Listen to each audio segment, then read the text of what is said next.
My G, what up, bro? What's up, bro? Hey, man, how you feeling? Can't complain, man. Can't complain at all, bro. How you Man, doing? man, I'm chilling, bro. They staying out the way, trying to stay safe, you know. For sure that. Man, appreciate you for joining me, bro. You know what I'm saying? Taking time out your day. You know what I'm saying? Big fan of you. So, man, No really problem. appreciate you, man. No problem at all, bro. Man, so how you holding up during this pandemic, bro? I know it's crazy right now in the world. Oh yeah, bro. I'm good, man. I'm a homebody anyway, so Yeah, it's easy for me. Go to practice, then come back to the crib, cook, yeah. talk to the fam. Same stuff I do all the time back home anyway, so it's Right. easy. You be on the duty, you play the duty? Yeah, I play some, man. I play a little bit. I haven't been playing the game as much as usual because Uh-huh. my timing is off as far as like with people back home. Yeah, So like when they sleep, I'm up. When I'm up, you know what I'm saying, yeah, vice versa. So yeah. it be kind of it's a little tougher to play, but I still play every now and then. Bet. Okay. What you on? You on the four? You on the one? What you got? I got a four, man. I want to get a five, but I'm gonna wait till I get back to the States to get it. But Bet, I'm on a bet. four right now. I don't like Xbox. I ain't gonna Yeah, lie. yeah, yeah. I bet I'm gonna send you my gamer tag. You might have to play a few games after this interview, bro. If you Bet we can do that. you know what I'm saying. So like I said, appreciate you, bro.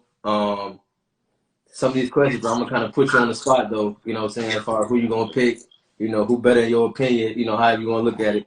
But it's Yeah, for all sure, love, bro. for sure. Uh, so I looked you up. You know from Arkansas. Just kind of talk about how it was growing up in Arkansas and how it was like growing up for you. Oh man, I had a real good family, man. You know, it wasn't bad for me. It wasn't hard. Yeah, I had my mom, my dad, and my stepdad in my life, so I had a great foundation around me to yeah, help listen to be, where I am today.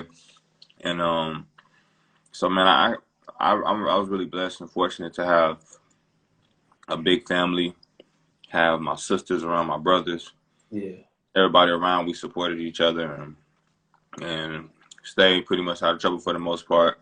yeah. Yeah, man, I had a really good support system behind me. Facts. Now, my girl's from Arkansas. You ever heard of Fort Smith? Hmm. Yeah, see, that's where my girl from. And I looked it up. I'm like, Okay. hey, I wonder if you know where he from. She was like, yeah, he Yeah, like 5 I minutes. got a one of my old teammates. His name is Deshaun Rice. He's from Fort Smith. Okay, bet. Small Hmm. world, man. Hmm. All right, so now some of the questions I'm gonna get into. The first one I always start off with, bro, is who is the GOAT? MJ, Kobe, or Bron? And then put them three in order.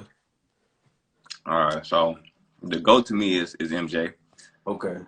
Um, I think so. When you just look at the total body of work within the time frame he did it, Mm-hmm. I think that's what kind of makes him the best player. Yeah. I think LeBron is number two. Kobe's number three. I'm putting LeBron at two because while I think the longevity speaks for itself, 17 years. I think this might be his 18th year. Yeah. Um, he's been the best player in the league to me probably since his maybe fourth year in the league and up. I feel Yeah. like he's maybe been the best player. So I think that sets him apart from where Kobe had a great run. Rest in peace to Yeah. Kobe Bryant, and he's actually my favorite player of all time. So I'm not biased. Yeah. Just realistically looking at the basketball side of it, that he had a very decorated career as well. Yeah. But I think LeBron had three more MVPs, two more Finals MVPs, and I think with that being said, with him probably about to win MVP this year, possibly, I think that kind of just sets him a little bit ahead of Kobe. But I think just with MJ's full body of work and the time span, he did it because it was a good 2 years he retired during his prime that he didn't play. And Yeah. then he retired for a couple more years before he came back. So who's to Yeah. say what could have happened in those years? It's a big what if, Facts. especially with the 2 years that he retired or he was gone during his prime. Yeah. So with that being said, like I just think there was a lot more room for LeBron. I mean, for MJ to be even more historic than what he is. and he still had a one-of-one career. So I Yeah, think he's gonna win. facts. Now, let me ask you this: do you think LeBron can ever pass MJ? Um, I think in the odds of the younger crew, the younger audience, he can, and to some of them he has. Mm-hmm. I think in the eyes of the older people who grew up watching MJ and who were a part of seeing him, I think that is nothing he can do Yeah, because like I said, like some of the things that LeBron has surpassed Jordan in, it took him 3 or 4 extra years to do. You yeah, know what I'm saying? So I think that I will say this: if LeBron had won two more of those championships that he lost, 2 to 3 more of those championships that he had lost already, I think that he would have been able to surpass him. yeah, But I think those finals losses they hurt his chances of passing him. But I don't think it's impossible. Like I said, I just think it just depends on which age group, because the yeah, younger generation is a good, most of them already think he's passed them, but yeah. the older generation is you can't convince them. Facts. Who was your favorite player growing up when you was starting to hoop? Who was you watching film on? Well, Kobe was my favorite player. At Mm-hmm. first, it was Tracy McGrady. Yeah. Ooh, But once Tracy McGrady got hurt, mm-hmm. I kind of started really gravitating towards Kobe growing up, and he became my favorite player to just watch. And I like, man, I watched a lot of guys. Like I've I've been such a big basketball junkie Yeah. since I was a kid, especially that middle school and high school area. Those middle school, and high school years where YouTube just kind of started really getting popular. And I used to even watch high school players at the time when I was in middle school. Like when I was in middle school, I was real big on watching Tyreek Evans. I was real big on watching John Wall, Brandon Knight. Yeah. I was real big on those guys, seeing how great they were in high school, and Derrick Rose. Like I was real big on those guys, man. So I watched a little bit of everybody, but my Yeah. favorite player was Kobe for sure. And him and T Mac. Anytime a Lakers game came on TV, I was watching. Yeah, for sure. Who you know what I'm saying? I know being a competitor, but do you like somebody in the league now that you like watching? Man, I like a lot of guys, man. Yeah. Um, I was fortunate enough to play with a lot of these guys. Yeah. Um, I really like watching Book. D-Book, I've seen his evolution Yeah. been really good. I like watching TJ Warren Yeah. because I kind of came up with TJ as well. We were Yeah. the same high school class, so seeing because he used to be a little heavier. Like TJ Trent, he was always a bucket getter, but Yeah. he was a little heavier. We played against each other once in high school. I think it might have been both our last high school AAU games. And man, he was a little heavier, but man, I just watching how he transitioned his body and became the player he is now. Man, he's a monster. I love watching Karis LeVert Yeah. for Brooklyn. When I was in Brooklyn, he was hurt a little bit, but Yeah. when I had got there, he just had started coming back from his injury, so they Yeah. had him on a minutes restriction. But he was so damn productive in like 20 minutes a game, 15, 20 minutes a game. I just knew like once he got off that minute restriction, he was gonna be serious. Yeah. He a You know, problem. he's a problem. So he just had a surgery too on something with his kidney. So Yeah. prayers to Karis, but yeah, man, Karis can really play, man. I love watching Karis play, and then obviously like the superstars. I love watching Bron. I love watching AD. I love watching KD and Kyrie. They're fun. James Harden is fun to watch. Right. Um, I like watching John Wall still play. I was really, really happy to see him and Boogie play this year because they've been through a lot of injuries. So Yeah. it was real. It's been real. It's been a really fun experience for me to watch those guys come back from injuries. Dame is another guy I love watching. CJ McCollum, like man, I really like a lot of guys in the league. Honestly, Yeah. like I said, I'm a big basketball dude. Like I watch all the games, even over here. The games don't come on to 2, 3 in the morning, and I'll stay up and watch them. You know, because I'm a junkie. I'm a basketball junkie. Yeah, facts. Now, when you played, did you ever get to play against Kobe? I played against him twice. Okay, how was that experience, bro? Like you said, he was your favorite player growing up. It Like, was what was cool. some of the feelings you were going through? Well, it was cool. I never really had that moment with him in the sense of like him guarding me, or Yeah, me being able to guard him. Because when I was in, PJ Tucker was guarding him at the time.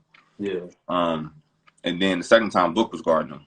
Okay. So, I never got that moment, but I did get a moment. I have had chances to talk to him, Mm-hmm. which will always, stick with me. I remember coming out of college, one of the guys who was wanting me to, sign with the agency would tell me how much Kobe used to he liked my game and stuff, and that meant the world to me for one. Yeah, But and then I talked to him after his last game in Phoenix when he retired. yeah. I had the chance to talk to him for a little bit there, and that was, that meant the world to me. So, I had a couple moments, not a basketball moment with him per se, Yeah, but like just being able to talk to him a couple of times. I've done that, which is pretty cool. yeah. When the tragic news hit, bro, where were you at the moment when you found out? Man, I was in Turkey, so Uh-huh. I was in Turkey, getting ready to go to Germany, and I found out about it. I had just woke up from a nap, Mm-hmm. and my phone was just blowing up with my friends and people, telling me about his passing. And honestly, it just didn't seem real. Yeah, It really didn't seem real because, like, you just don't like Kobe. I just don't feel like that was how Kobe was supposed to go out. You know what I mean? Like thanks. his importance to the basketball world, just to the world in general, the icon that he was. It just didn't seem real, and it still doesn't seem real. Like, yeah, I can only imagine how people who were really close to him feel because Yeah, I cried a couple of times once he passed, and I still think about it every day. yeah, So like, and I wasn't as close to him as like a lot of those NBA guys are, and let alone his wife, his kids. Like, yeah, it's can't even put into words how sad it is, and yeah. the toll it took on the world. Man, it's not even it's not even I can't even put it in words how tragic his Right, passing was. right. But I know you forever cherish the moments you got, you know what I'm saying, talk to this man face to face. You know what I'm saying? So I know you forever, you know what I'm saying, be appreciative of that. For You know, sure, that's no question. Always, life changing. always. So if I was to ask you to give me your top five favorite NBA players right now, or top five players right now in the league, who would be your top five right now? Like my top five, as far Yeah. as like watching play, or like who I think are the top five best players. Yeah, who you think is the top five players right now in the league? I think number one is LeBron. Number two is KD. Um, Number three, I mean, 3, 4, and 5 is just difficult to just Yeah, gauge because there's so much wiggle room. Because I think number 1 and 2 they're just so much above everybody else, facts. and Yeah. then the rest is kind of together. So I would probably say 3. I mean, you got to say Giannis. I don't really want to say Giannis, but I got to give it to him because He of his hooping body though. of work. Yeah. But I give him 3. 4, probably Anthony Davis, Yeah. and 5. Uh, 5 is hard. Like, I Hey, want Jokic balling right now, bro. he is, but He balling. he ain't the only one balling because I feel like Steph is balling. You know Facts. what I'm saying? I feel like Paul George is balling. I'm not saying he's Yeah. number 5, but it's a lot of dudes that are. Joel Embiid is Yeah. going crazy. So Yeah. Dame. There's a lot of people hooping right now. dang, yeah, it's that 3 through 5 is tough, man. Like, Yeah. it's tough to say, but I'll just look at, like, when I say the top 5, I look at what they're doing now and also their overall body of work too. And Facts. so if I want to bring all of that into play, then I say Steph. Okay. 5. Facts. What's your favorite basketball moment in your career, if you have one? Um, well, my biggest moment I would say was when I hit a game winner against Atlanta when I was with Phoenix. It was like my second start. No, maybe my third start of my career, but my second start of that year. Or it was one. It was something like it was one of my top five. One of my first 5 starts ever. But it was my first start or my second start as a point guard because like we had a lot of injuries that year. Like Bled had a knee injury, Brandon Knight had a knee injury, Ronnie Price had a hamstring injury or something. So we had no point guard. So I was playing the point, and that was actually some of the probably the best basketball I've ever played at the point. You know, but like everywhere I go, they look at me as so much as a scorer that I don't ever get to play it for real. Yeah, I would prefer to play it, but like I say, it's just I'm looked at as a scorer. Like people like they need me to score because everywhere I pretty much go, I'm like the number 1 scorer or number 2. Well, last year I was number 2 in Turkey to my guy Matt. But other than that, I'm always like the leading scorer pretty much wherever I go. So a lot of teams look at me to score, but I would prefer to play the 1. But that was probably the like I said, that was the biggest moment I probably had there, and like I said, it was some of the best basketball I played during that span. So that game winner you hit, was the ball supposed to go to you, or it was just like No, it so the didn't, it play didn't was fall through properly? Like, I'm gonna take this. so yeah, so what happened was it was tied up with Atlanta. It was like 5 seconds left. The play was I come off the pick and roll. They were gonna our coach thought that they were gonna both of the players were gonna commit to me and to throw it back to Alex Lynn for him to shoot the jump shot. But what happened was they switched the screen. So no, he wasn't open. If I would have threw it, it would have been a turnover. So I came off the screen. But in the timeout when he called the play, I already knew that I wasn't gonna be able to pass it to him because I knew they were already switching because they had been switching the last few minutes of the game. They went small purposely to switch. So I already knew that it was gonna be up to me to score it anyway. Like I knew that coming out of the timeout. And so when I came off the screen, they switched it like I thought, and I just sized him up, took one dribble, and shot over the top and made a 3 for the game. How was that feeling, bro? I know that was probably the biggest feeling. Oh yeah, man, Team rushing you. It was amazing because like I say, I had been having so many ups and downs at that point with like being in and out of the rotation that it kind of like was it was kind of like one of those things where it's like more so reassurance. Not that I never felt like I couldn't play. I always feel like I'm one of the better players wherever I go. Yeah. I know, you know, a lot of times it's more so like it's a lot of the stuff is out of my hands. Just like it's a lot of players. I know a lot of players feel that way. Like it's like they feel like they're a lot better than what people allow them to do, but it's something you just can't control. And like your playing time, contract situations, like that type of stuff you can't control. And so for me to being able to have that opportunity to do that and play, you know, that was just a little reassurance for me that actually I can play with a lot of these guys. And I had a really, really good run during that time playing against a lot of the top guards in the league actually, and I had really good games against all of them. So it just was more it was just more a reassurance. Facts. When you first got to the league, bro, who was your toughest matchup? Who was the toughest person you ever had to guard? Well, there's a couple of dudes because D Wade, I had to guard him once when he was in Miami, and he was tough to guard, but it was more so his experience because he wasn't the athletic D Wade. Yeah, you know, he was more so just an experienced guy, and I'm 19. You know, fresh out of Kentucky, so he was tough. Russ was tough because, like, with a player like Russ, especially when he was in OKC, it's he's so aggressive that you can make him miss 3 or 4 times and he's gonna shoot the next 4 like he made the last 4. You know what I'm saying? So it was tough for me in that aspect of he was just so relentless and he was a little strong. He was a lot stronger than me at the time. I was only like 185. And so he was like 210, 215, and he was able to post me up. So that was kind of tough. And then Steph Curry guarding him was tough too because he moves off the ball so well, and his team literally like it seemed like every time down they were looking for Steph and Steph only. You know, like he's coming off of pin downs.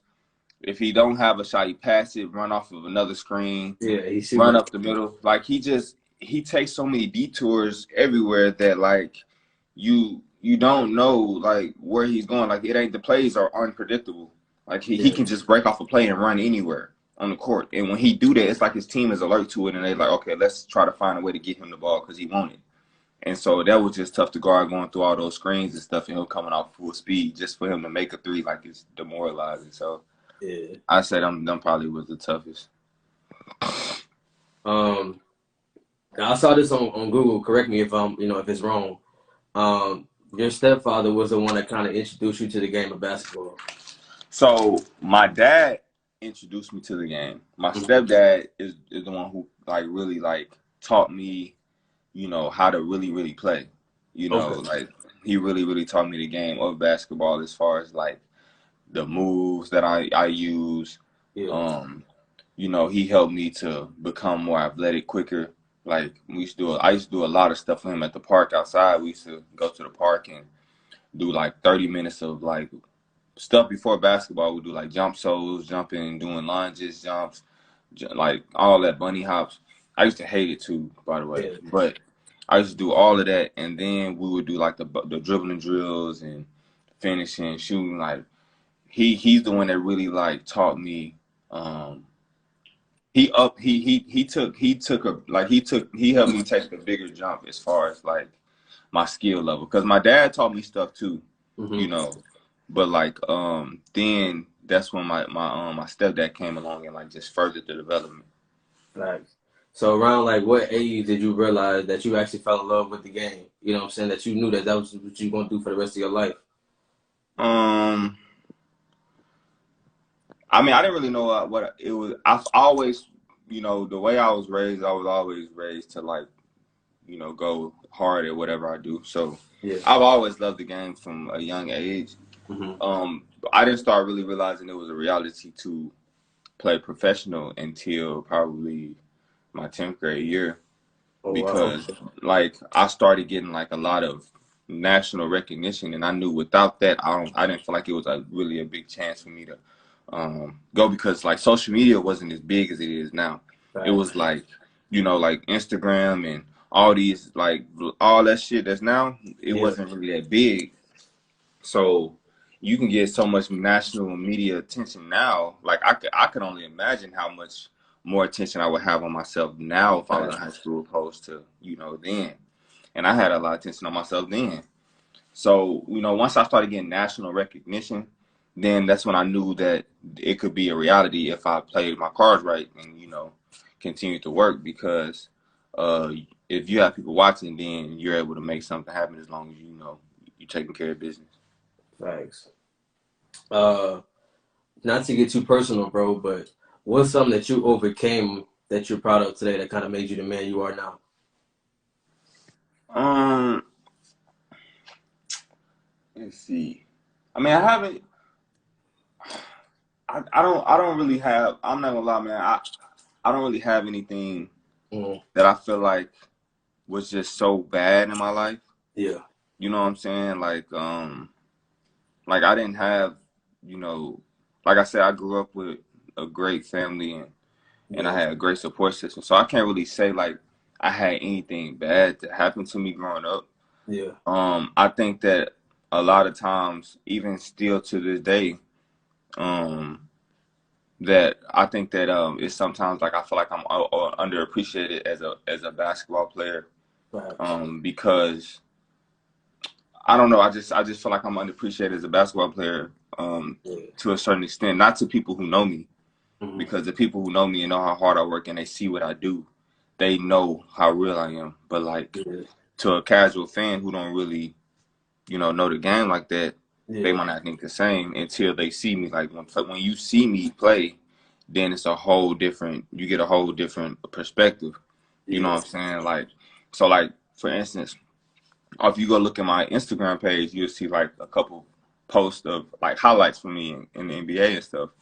And people would hit me up like, man, I didn't know you had game like that. I'm just like, dude, it ain't like you wouldn't know if you don't really watch because because a lot of those times I wasn't able to display my full game because of the situation I was in. I'm playing behind so many guards because we had hella guards on my team. You know what I'm saying? So like I wasn't able to pretty much put my full display on then, and I feel like even still to this day I'm still not able to do the full display because every team I go to it's like a preconceived notion.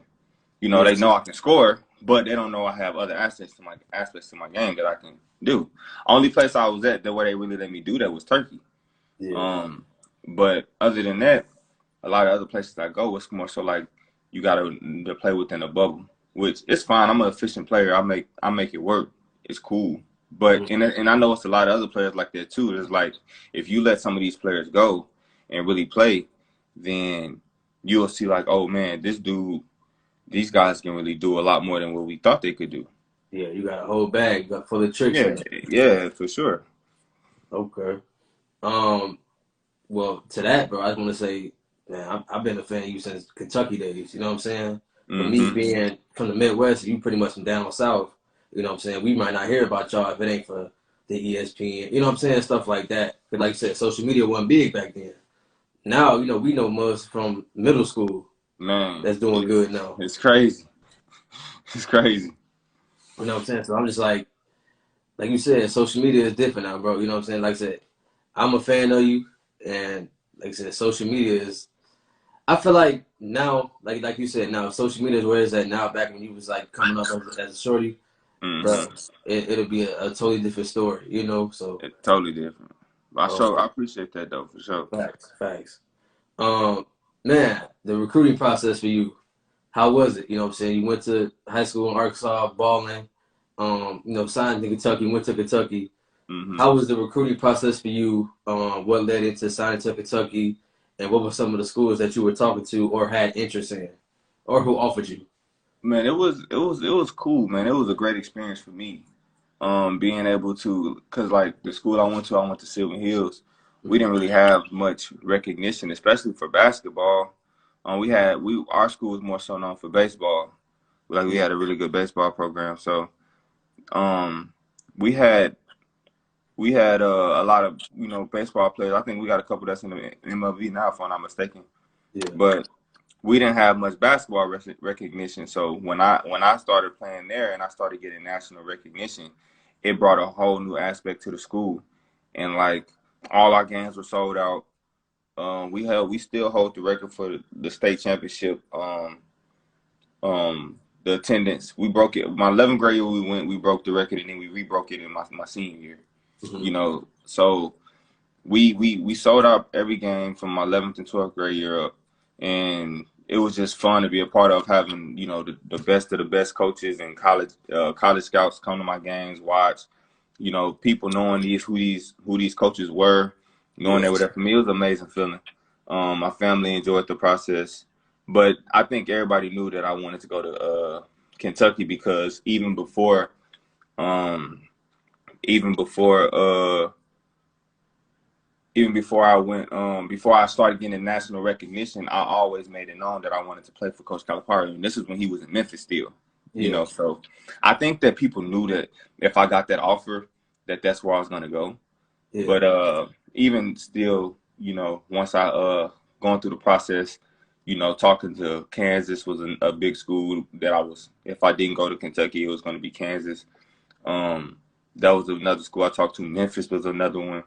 Um, Arkansas was another school, obviously being a hometown kid, yeah. or so but I had offers from everywhere, man. Like I was getting mail every day. I had like a big box just full of just college letters that they used to just pile up because I used to get them from so many places. They Yeah. used to come in every day, 10 to 12 new letters every day. So yeah, it was an amazing experience, man. I wouldn't have traded it for anything. So you knew you was open until you got that Kentucky call. When you got that Yeah. Kentucky call, you was like, all right, it's a wrap. It's a wrap. Once Coach Cal told me he wanted me, it was pretty much over because, like I said, I had already knew in my mind if that's who offered me, that's where I was going to play. Yeah. So it was pretty much over after that. like a lot of people, I watched the Derrick Rose documentary, and he played for Coach Cal at Memphis, Mm-hmm. and Coach Cal came off as like a hard nosed coach. You know what I'm saying? Mm-hmm. Aggressive, he gonna get into you. How was playing for Coach Cal? You know what I'm saying? How was that experience at Kentucky and playing for him? And the history behind Kentucky. Man, it was cool. We had an up and down season with injuries. Yeah, When Nerlens got hurt, that really hurt us. yeah, Because we were like top 25, we was making a real stride at doing some good things, and then he got hurt, and that really like put a big dent on our season. So, but besides that, I think we had a good team. I think we had a fun year. I just think it was just a lot of ups and downs because of injuries. yeah, But Coach Cal, he's a good coach. He pushes players. He wants the best for players. Uh, it's a lot of pressure on Coach Cal being who having his reputation, who he is, and the history behind Kentucky. yeah, Kentucky is kind of like the Lakers of college, or like Boston, like Duke, Kansas, Kentucky. They all like the top tier, yeah. as far as basketball. So that being a coach for one of those teams is a lot of pressure. So it's pressure on you and it's pressure on the players. But I think he handles the pressure really well. I think that he's done a great job with every team he's had. I know this team that they have this year is kind of struggling a little bit. I feel like he'll find out how to adjust to those guys and Yeah. hopefully get them on track to make a run. Mm-hmm. But yeah, Coach Kyle was a great guy. Thanks. Playing high school ball, you did that. Then you elevated to college. Then you elevated to the pros. Playing for those three different levels, bro. How did you have to mentally stay prepared and stay focused to elevate at each level? I think each level was a little different. High school was easy Yeah. because I could do what I wanted to in high school. You know what I'm saying? Like I was the best player on my team, so with that, I was able to, you know, shoot whenever. Like I could do. I was the Kobe of my team pretty much, so I could do Yeah. whatever. So it was easy. It was easy for me to like adjust and do whatever. College is a little harder because you're playing with other good players. Um, I was still like top player, or me and Nerlens, but but yeah, it was a little harder. Like you don't get as many opportunities as you did in high school, but Yeah. you still get enough to be effective and have a big role. And then as a in an NBA professional, it's the window of error is just big. Yeah. You know what I'm saying? So like that's where it's different. Your margin of errors, especially as a rookie coming in, and you have veteran players in front of you who are like in their prime of their careers. So like I'm coming behind Bled, he in the prime of his career. Goran, he just won the most improved player, prime of his years. Isaiah Thomas in the prime of their career. Yeah. Brandon Knight, like I was behind 3 to 4 guards who are all in that prime window and they're getting paid a good amount of money. Yeah. So my margin of error was not big at all. You know what I mean? Like Yeah. I didn't really have a chance to make mistakes. Like in order for me to play a good amount of minutes, I had to really like be on it, not really miss any shots, Mm-hmm. defensively be sound. Like if you miss your first shot, it might be over. You know what I'm Yeah. saying? You might come out. So Yeah. so like being a professional is a lot more than what people see. Like it's a lot more that goes into it than people actually think. Like we're not just playing basketball. It's it's an off the court responsibility you have to the community. It's you have to stay in shape, be ready at all times because like people might think like after the games you just partying and off days. No, we have practice. The guys who don't play or didn't play as much, their practices were really hard, a lot more conditioning than the players who do play Yeah. because you have to stay in shape like if somebody get hurt and you go in, you have to be in shape like you've been playing the whole time. You gotta be You ready. know. So yeah, it's a lot more to it, man. It's a lot tougher than people think for real, for real. But it's a blessing for sure. Right. And it's a blessing to be a part of. You know, it's a blessing to be a professional athlete. Like this is my 8th year being a professional. I played 4 years, or we have 4 years in the NBA, and then I played 2 years in Europe, and the other 2 years I played in the G League. So, Yeah. but I've been 8 years professional, so it's been a blessing, to be a pro this long, Right. and I still feel great. Yeah. So hopefully I can ride it out for another. I definitely feel like I got another 12 years for sure. You Yeah. never know, but bar any injuries, like I don't, I feel amazing. So just Right. got to stay ready. That's all. Right. Okay. The draft process, bro. How was the draft process for you? Where in college, what were they saying about you as far as the mock draft? Hmm. Did you work out for? How many teams did you work out for? Was it a long Yeah, man, draft I worked process out for for you? like I worked out for like 16 teams maybe. Ooh. But so my draft process was kind of tricky. So the first part of the year, and this is why I say the point guard is my best. Like I play some of my best basketball at the point guard. Yeah. And when I was in Kentucky, we had Ryan Hurl was our point guard. He had some stuff going on, so he was out for a little bit, and I moved to point guard. So when I moved to point guard, I really took a big step Hmm. forward, and we were winning, we were playing good, and my draft stock I was like top 10 at that time. So the way that our system was ran that year, and how Coach Cal's systems are usually predominantly ran, because he's had so many great point guards come through, his systems are ran primarily through the point guard. Yeah. Well, that year it was kind of the same. The system was kind of predicated off of the point guard, and so once Ryan came back, I got moved back to the two guard, and so when Yeah. I went from averaging like 19 and 6 to like 14 and 3 or 14 and 4. So my Yeah. numbers took a big hit. And so while it looks like to the outside, oh, he's declining, he's not getting better, he's getting worse, it's really not that. It was really more so my role changed. I didn't have the same role. So with me not having the same role, it's going to come a lot of the stuff is going to change, because like I say, the system is made for point guards, Yeah. you know. So with that, my stock kind of dropped. I still went first round. Hmm. Still blessed to go first round, and everything. But it was just, man, that if I would have stayed point guard, it's no telling what would have happened. You definitely would have stayed top 10. Yeah, but I had the conversation with him about it, and he was just like he need me to play the two. So I Yeah. was like, okay, fine, I'll play the two, no biggie. Yeah.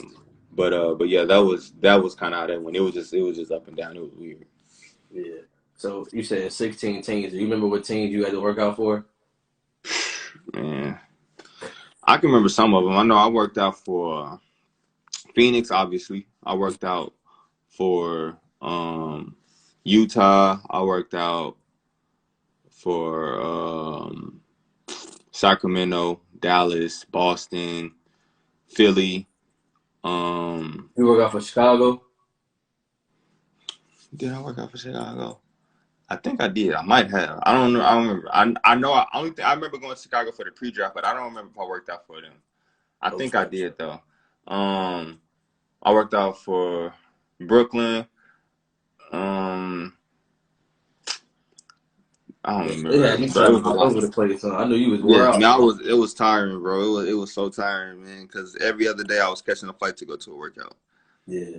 Denver, yeah, it was Charlotte. Yeah, Okay. I worked out for a lot of teams, man. I worked out So for were a shit these ton. like every day, every other day, or what? Like every other day to every 2 days. So it Okay. just depends. Like, but like I was getting like my agent would call me like, hey, you got to fly here today, or hey, they gonna fly you here tomorrow, or like it was a Okay. strenuous process, sure. It's a Um. grind. Right. So draft night, bro. Your name get called. You get drafted. What was the feeling that you were feeling at that moment to shake the commissioner's hand? Oh, I didn't go to the draft. You didn't go. Okay. I didn't really want to go because I wanted to be around my family. Yeah. I wasn't gonna go unless I knew I was gonna be lottery. Like it wasn't. I was first round, but I didn't feel like I wanted to go unless I was gonna be like a lottery pick. Like shaking the commissioner's hand didn't really mean that much to me. It was a big deal to get, to get my name called, but as far as just going to shake his hand, I didn't feel like driving or not flying to New York just to do that, unless I was gonna be a lottery pick. So I was at home with my family and friends, and it was really fun to share that experience with them. The only thing on my mind honestly was more so, getting ready to go to the city and get in line with everything that I needed to do, more so than the moment. Like the moment was amazing, but it was more so amazing for my family, and it was a grateful experience. But I was more so just ready to get to work and be around the team, be around the city, and things of that nature. So like my mind is just always trained to like just for work and be ready to try to do what it is I need to do to be the best version of me. Thanks. So this question, bro. Give me your top 5 all-time hoopers from Arkansas. So that's kind of, I don't really know too many Arkansas hoopers though, Okay. but who from the city out there, from the state, I mean. All right, so I'm not going to include myself in this. Okay. So I would say Scottie Pippen's probably number 1. Oh yeah, I forgot about that. Yo. Sidney Moncrief, Joe Johnson. Joe Johnson is probably like Scottie Pippen's number 1, but if you just look at overall game, then I'll probably put Joe at number 1 for real. But like accolades and all that, Scottie Pippen number 1. I'll put Joe number 2, Sidney number 3, Corliss Williamson number 4, and I mean number 5 is tricky because I want to say Bobby Portis, but I don't want to say Bobby Portis and then I remember somebody that's had a Derek Fisher. See, I knew it was somebody. Derek Fisher. Okay. Yeah, so He Fish from Little Rock, right? Yeah, he's from Little Rock. Okay. That's a crazy 5. I forgot they was all from Arkansas. That's a crazy 5. Got a couple hoopers, man. Yeah, facts. If you could have 5 dinner guests, dead or alive, any former rapper, president, family members, who would be your 5 dinner guests? So number 1 and 2 would be my grandma and my uncle for sure. Facts. Kobe would be 1, no question. He'll be that'll be number 3. Number 4. See, I don't know. Like, I would probably say like, I'll help you out. A lot of people say Pac. A lot of people say Nip, MLK. Yeah, see, like I didn't want to say Pac or Biggie. Nip, I wouldn't. I ain't want to say Nip either because I would be lying if I said that because I never really listened to Nip. Like I respected what he stood for in his movement, but I never listened to him, and I never, you know what I'm saying. So I can't say something like that. But that's why, like, that's another reason I can't really say Tupac and Biggie because I never listened to them. I didn't grow up listening to them. Right. You know what I'm saying? But probably I'd say Aaliyah. Aaliyah will be number 4. That's a good one. And last one, who you rocking out with? I'll probably say Richard Pryor. Okay. So you got a little comedian, little singer act, family member act going on. Okay. Okay. Man, who on the playlist before games, bro? Who on the game day playlist? Man, I listen to a lot of Lil Uzi. He my favorite rapper right now. I like Lil Uzi a lot. I like Future. I like Gunna, Drake, Lil Baby. Like I listen to a lot of those guys, man. So you rap only, huh? You don't rock with nothing else. Not really, especially not before games. Like I gotta be in a real mood to listen to R&B. Like I ain't gonna lie, it's hard for me to just listen to R&B. I'm not really a big R&B dude. You know what I mean? Like I'm more so like a hip hop guy. Facts. I respect that. What has the game of basketball taught you that carries into everyday life? Responsibility. Being able to. You have to be responsible because you got to realize, like, once you become that type of person, like the NBA player or any professional athlete, you not only you're not only representing yourself, you represent your family, you represent the organization that you're a part of. You know what I'm Right. saying? You represent the city that you are staying in. Like, you represent all of that, especially the bigger the name. You know, so uh, you can't do a lot of things that you can't walk around and do a lot of things that might be looked at as iffy. It's gonna be magnified times 10 with you. So um that, like, so responsibility, I think it teaches you to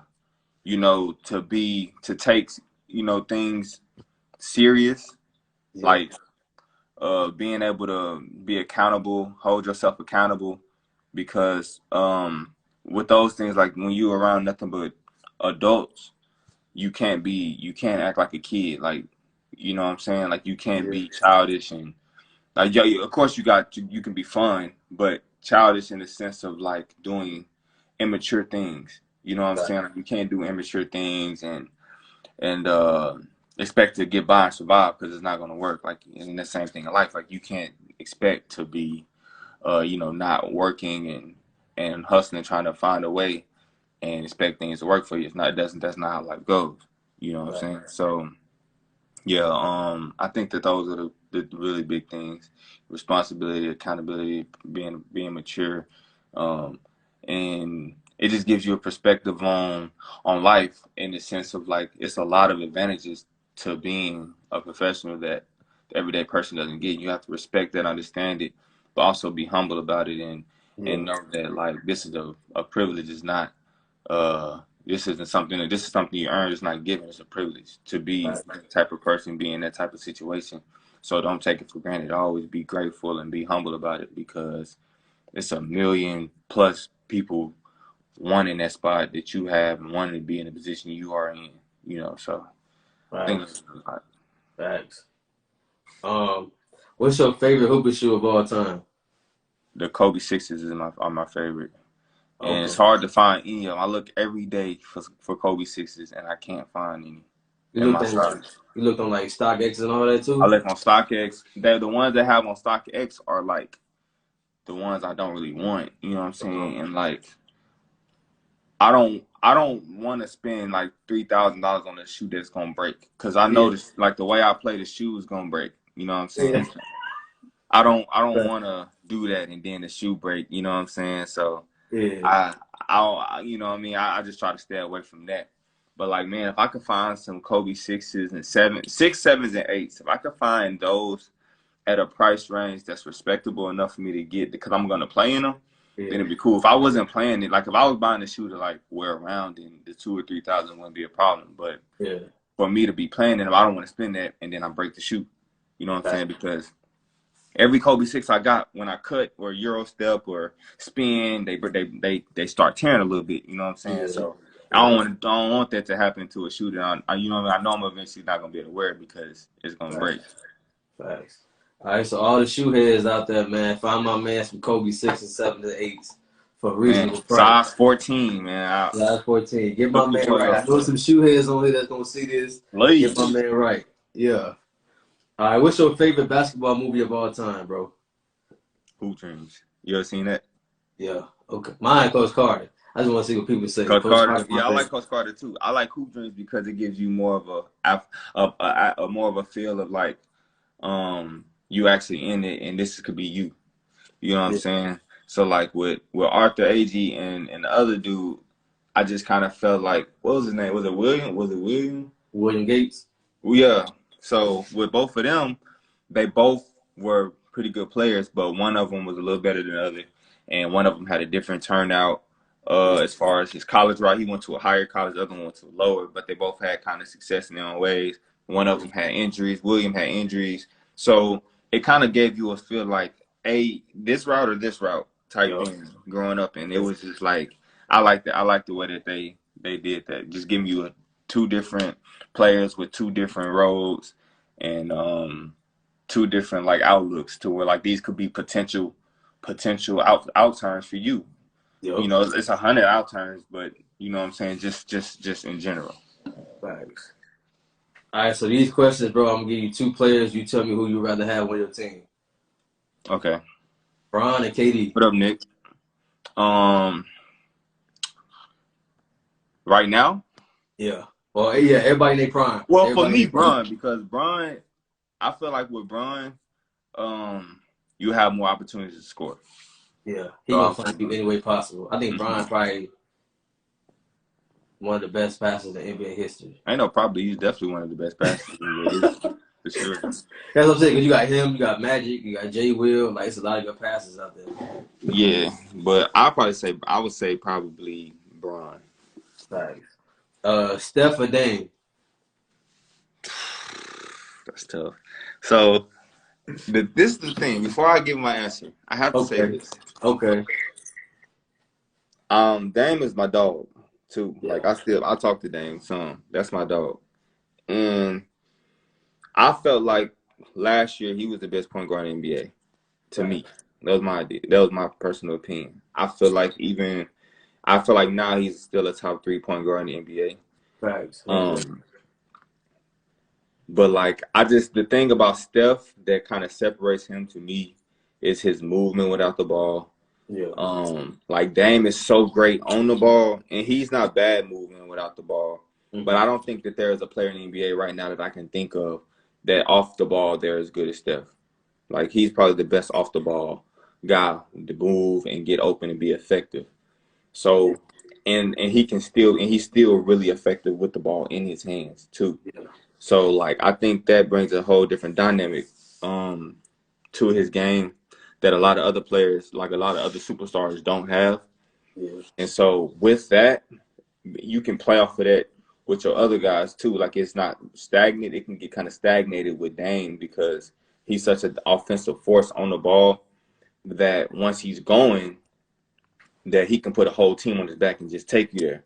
Yeah. You know, and with that comes a little stagnant. The offense can become a little stagnant. Yeah. You know, so I would have to say Steph. Okay. But any other person, I'm taking Dame. Oh yeah, facts. Hands down. You going James Harden or you going Luka? James. I'm going James. James is more efficient to me than Luka is. I think Luka is a hell of a talent, but I think that the way he plays is, and I think people will start to see this too. He stuffs the shit out of the stat sheet, but it doesn't necessarily mean it's going to turn and translate to wins. And it's kind of the same thing that happened with Russ. Like Russ, he can give you a triple-double, easy, but it doesn't really necessarily mean it's going to equate to wins and success. But the way James played, I feel like especially now with Brooklyn, because in Houston, he didn't want to play that way. And don't ask me, I know, but I just know. He didn't really want to play like that. You know what I'm saying? He was told to play that way. And you can tell offense was ran for him to play that way. Tell. Yeah, you can tell that man was not happy at all. But he didn't want to play that style of offense. Like, yeah. So with him in Brooklyn, you can actually see him, the passer he is, and he's still a lethal scorer. Like, I think that his efficiency, he's a better 3-point shooter or just a better overall shooter than Luka. I think he's better around the rim than Luka. Luka's probably, rebounding, he might be a little better rebounder than James. I don't really know. But I just feel like James is just a little better than him at shooting. I think that Luka has high assist numbers, but I still feel like James is a better passer. So I'll probably say I'm saying James for sure. Okay. You gonna go Kawhi, you gonna go Giannis? Kawhi. For sure. Kawhi, because in the playoffs, Giannis can his inability to knock down the three at a consistent level, it kind of hurts him. And it wouldn't necessarily hurt him too bad if he had more moves, I feel like. Yeah. But I feel like he's kind of the way his body is, it's kind of hard for him to move like a KD or move like, you know what I'm saying? So, because you don't necessarily just have to have a lethal three with the spacing that the NBA has and the shooters that they have.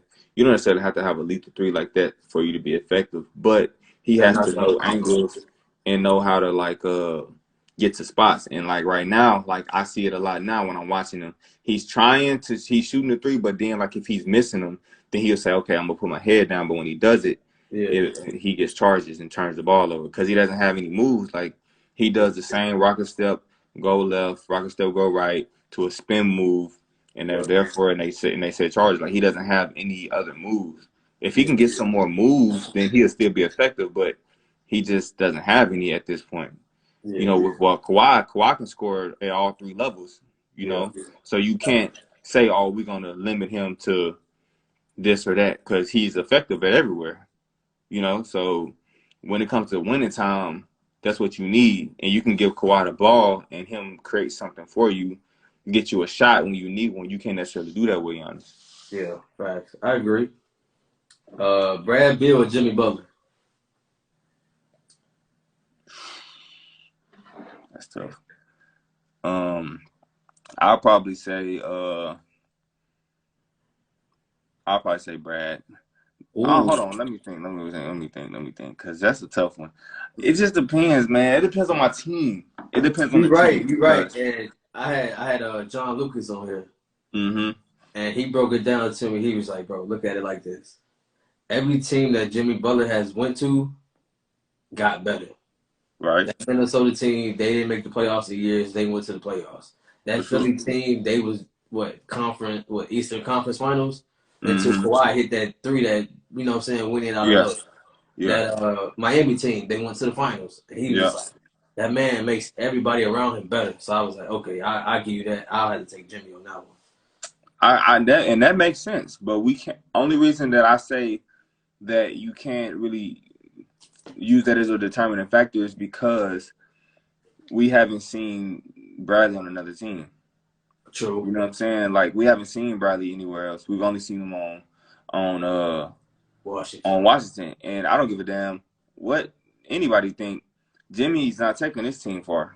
You know what I'm saying? They just don't have enough, especially Yeah. with how the East is now. The East is better. Like they don't have enough, whether it's through injuries or whatever. They don't have enough to me to be like a contender. You know Yeah. what I'm saying? Even if they did have Jimmy, if you replace Jimmy and Bradley, you know Yeah. what I'm saying? So, but I get that. I think that Jimmy's a better defender. Mm-hmm. I think that Jimmy is probably a better passer, and he can still score. So I would probably take Jimmy too, Yeah. but Bradley, it ain't about much because I feel like Bradley's special for sure. Facts. Facts. Jokic or Embiid? That's a tough one. I'm gonna tell you why. Jokic is OD. So, Yeah. but the thing about it is when Embiid has it in his mind that he's like the best center, Yeah. you it's nothing you can do. Like if he have in his mind, like, all right, I'm dominating tonight. Yeah. It's nothing you can do. You know what I'm Facts. saying? It's nothing you can do. He's gonna go for 30 and 20. So, Easy. but Jokic is so much better. He's like it's kind of what it reminds me of. It'll be like saying um it's like Jokic is like a big man LeBron. He's a hell of a passer. He can do Yeah. everything. He can do everything. You know what I'm Yeah. saying? And then like Embiid is more so like I don't really know who to compare Embiid to, so I'm not gonna say no names. But he's more of a dominant, like on the block. Go through me, score. I'm gonna score the ball. I'm gonna dominate the boards. I'm gonna block shots.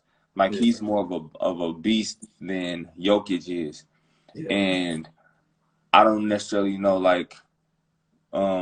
it just depends on like your team that you have around them to Right. where who's gonna be the better one.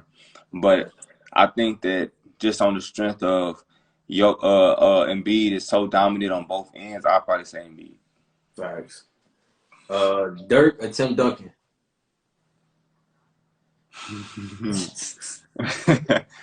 I See, watched your highlight tape, man. You was you played against all these dudes, man. You probably dunked on damn near everybody in the league, damn near. yeah, see,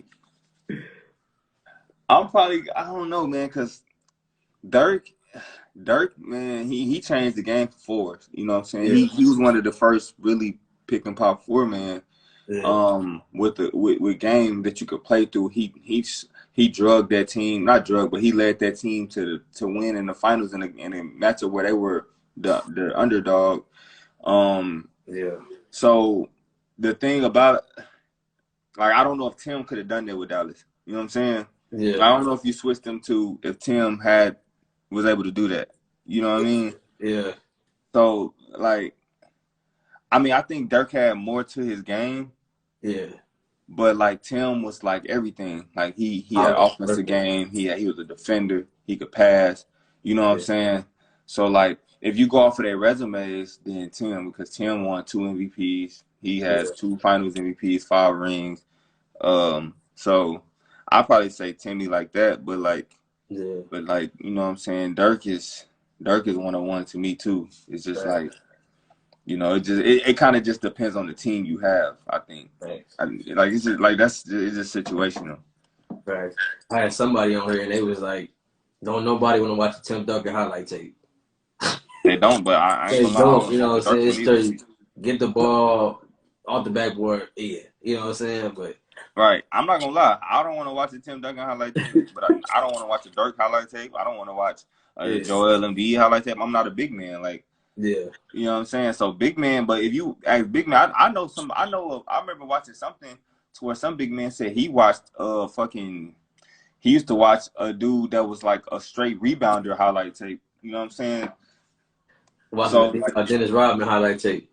yeah, like, you know what I'm saying? Like Yeah, some that so if you a guard, you're not gonna watch them. You know what I'm saying? yeah, Because they don't pique your interest. Like I don't know yeah. no guards just watching 5 man highlight tape. Like yeah, Right. this is nice. You know what I'm saying? You just Yeah. don't. All right, I got one for you. Steve Nash or Jason Kidd? Nash for sure. I'm taking Nash. Nash is different. See, Jason Kidd was different too, but Nash was a way better shooter. Yeah, I feel like his passing was amazing. He had 2 MVPs, so you know he had more firepower. I think Dirk. I mean not Dirk.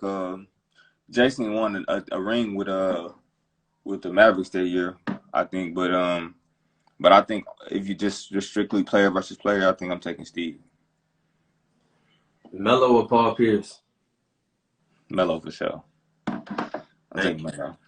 You gonna take Westbrook or you gonna take D Rose? Westbrook for sure. D Rose is tough. Westbrook, bro. Oh, you the only one that said that. Okay. People saying, I'm gonna tell you, this is the truth to me. People are saying D Rose because we don't know what his career could have been if he didn't get hurt. You know Thanks. what I'm saying? So like, I can respect it, but um, but I mean, well, Russ is kind of struggling right now. Mm-hmm. But OKC Russ, before his MVP Russ and down, those Russell Westbrook years, he was different, bro. Like, I don't think that D Rose has a career better than that.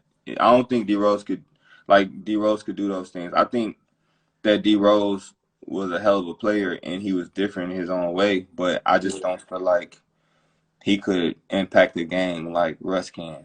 You know what I'm saying? Russ's athleticism impacts the game from so many different levels that D Rose just couldn't because he's athletic as shit but his Yeah. athletic ability still wasn't better to me than Russ's. You know what I'm saying? Okay. So Not shit like that. It makes sense. Okay. mhm. Devin Booker or Donovan Mitchell? Give me Book for sure. I think it's only like a couple shooting guards in the league I think better than Book. I think maybe James Harden, and like Bradley Beal. Nah, D Book on his way up for sure though. He'll Yeah, I be don't think like I think it ain't Book just he's just been a victim of not having a good team around him for the last since yeah, he's been there. You know what I'm saying? It ain't that he ain't that deal because he is. If you put Book around the right team, Book will be crazy. You know what I I'm think saying? he gonna hoop now with CP over there with him. Yeah, they're playing pretty solid right now. You know what I'm saying? Yeah, So he's gonna have more. He's having more success right now. But yeah. like, I don't think it's many. Like I say, the list is short. I'm taking James and and Bradley right now. That's it. Yeah. All right, the last one for that one. AI or D Wade? D Wade for sure. AI was great. Yeah. But I feel like AI was just. I just don't. He never. You know. I take account.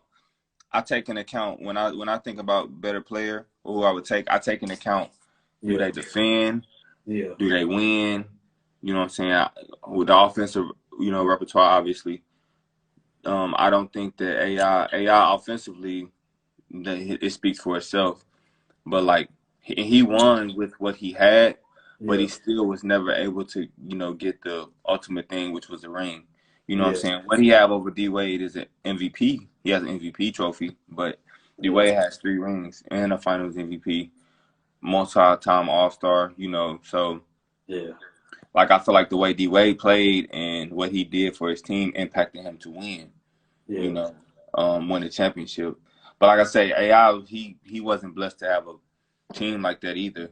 So yeah. like in his own respect, he carried the hell out of That first that one. Sixers franchise, for the years he was there too. So Yeah, I mean, like it ain't about much, you know what I'm saying? But I yeah. take the way. Facts. Okay, a few more questions, bro. Give me your top 5 rappers of all time. Um, okay, I can now I don't really have an order, Okay, so go but I ahead. give That's you top cool. 5. Wayne, Jay-Z, uh, Drake, Okay. uh, Andre 3000, Oh, good one. Okay. and who do I want to say for this? This is number 5. Mm, it's tough. It's tough to say number 5 Are you because a big I J. like Cole fan? not really. Not I really. just I Okay. really don't listen to J. Cole, but like I'll probably say like I would either say someone like Nas could be number 5. I feel Okay. like somebody like if you just look at like body of work, Yeah. Eminem, you know what I'm saying? Yeah. Can't go Like wrong with any of those. yeah, you know what I'm saying? So like no, it's just like the top 5 could be however, you know what I'm saying? And But change. I'll probably put Eminem there. I Okay. probably put Eminem in there as well. If you could listen to any albums, EPs, mixtapes, whatever, for the rest of your life, what 3 would you listen to?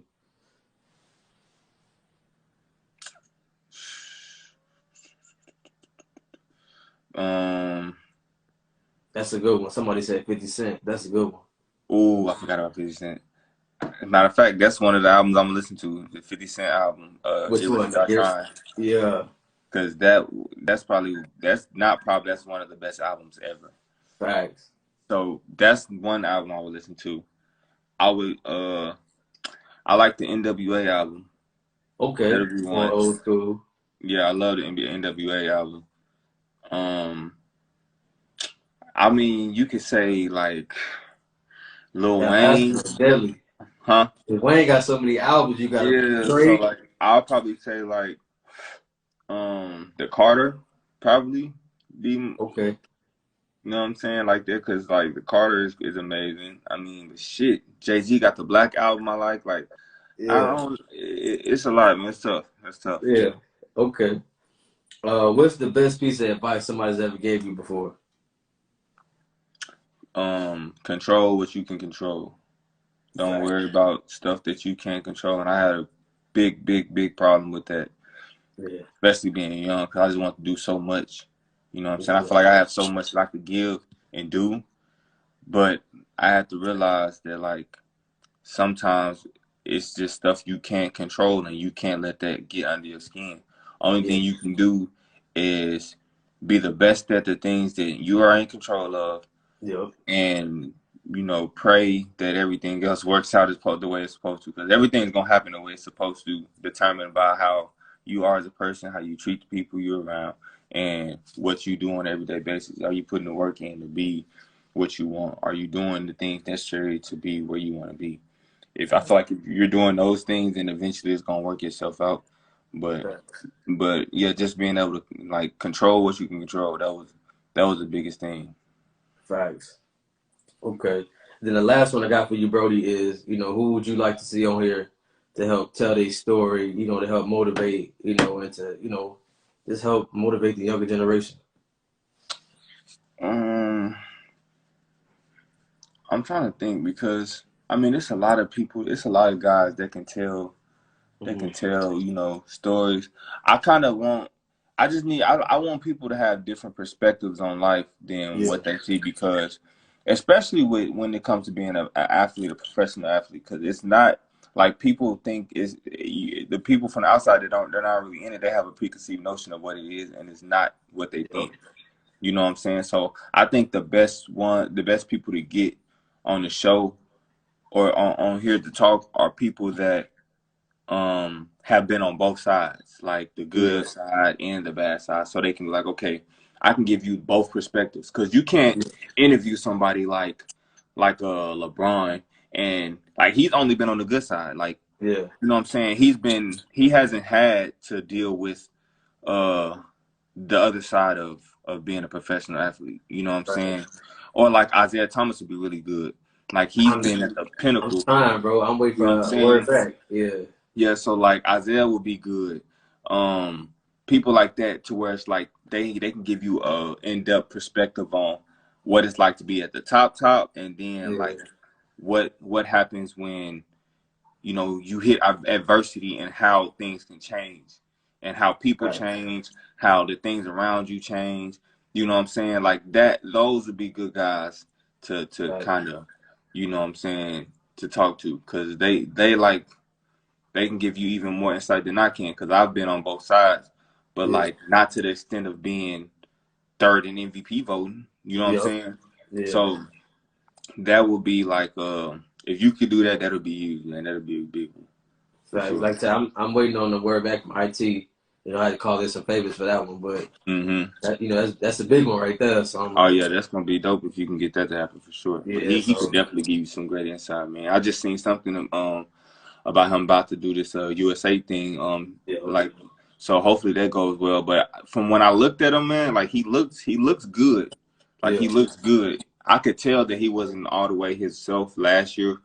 Yep. I just felt like he kept saying it because he didn't want people to worry about his health. You know what I'm saying? He Yeah. wanted people more so to try to focus on his game. But I mean, when you still hurt and dealing with a lingering injury, it's hard for you to perform at the level you can.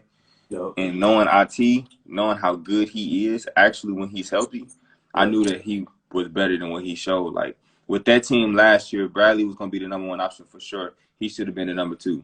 Like Yeah. Bradley was gonna be averaging 30, he should have been averaging 20 or somewhere around there. You know what I'm saying? Yeah. So uh I just felt like that with that, I knew he wasn't who the person that he can be. So hopefully in doing this USA thing, I thought I heard Joe Johnson doing it too, actually Yeah. That's too. gonna be So scary. Yeah. yeah, so hopefully he can play and show that he's really himself and Yeah. dominate it like I know he can, and then he get opportunity. Facts. He Like he he, he got he got the game is there. He was just hurt. yeah, and it was bothering him. He couldn't get over it. Yeah. Hmm. My guy, bro, I appreciate you, man, for actually, hitting me back to get on here to tell your story, get to know you a little bit. For sure, no problem, bro. All love, bro. Like I said, big fan. Much love, success to you this season, bro. Keep balling, bro. We're gonna see you All back right, on the team soon. all right, bro. Appreciate it, bro. All right, bro. I'll holler at you. Yup.